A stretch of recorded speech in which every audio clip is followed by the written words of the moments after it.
place. Ezekiel's vision of the temple is filled with measurements, walls, and careful design. At first glance, it may seem distant from our lives, but it reveals something deeply personal. God cares about the place where He dwells. In the New Testament, that place is no longer a building, it is us. In First Corinthians chapter 16, 17, 19, Paul the Apostle writes that our bodies are temples of the Holy Spirit. Just as the temple had an inner sanctuary, we are invited to cultivate an inner life where God is truly honored, not just outward religion but in inward devotion, not just structure but surrender.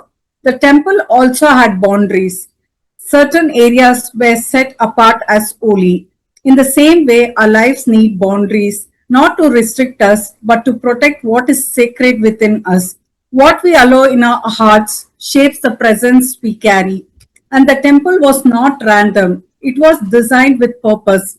God is just as intentional with us. Every season, every challenge, every transformation is part of Him shaping us into a dwelling place for His Spirit. So the question is not where is God's temple. The question is, how am I preparing to His holy presence? During this Lent, it gives us the message: make room for the holy.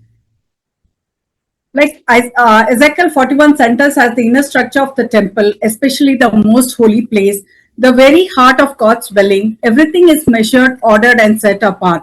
So during this Lent, it becomes a powerful invitation. God is concerned with the inner space of our lives. We often focus on outward practices, fasting, giving, and prayer. But Ezekiel 41 reminds us that God looks deeper.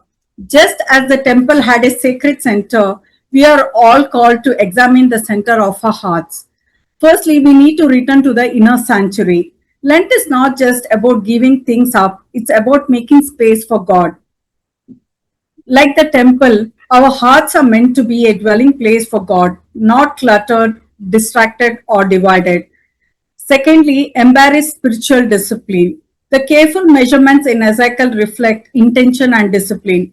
Lent invites us into intentional prayer, fasting with purpose, renewed focus. Spiritual growth does not happen accidentally, it is shaped like the temple. Third, restore reverence. The temple structure reflects holiness and awe. Lent calls us back to that sense of reverence, not fear, but deep respect and awareness of God's presence. Have I become too casual in my relationship with God? We need to focus on that. Fourth one, prepare for renewal. Ezekiel's temple vision ultimately points to restoration and hope.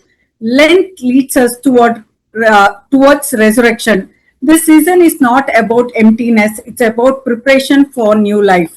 So, lastly, I would tell by closing thought is Ezekiel 41 reminds that God desires a well prepared, set apart space to dwell. This Lent, the invitation is simple but deep. Let God reshape the inner structure of our life.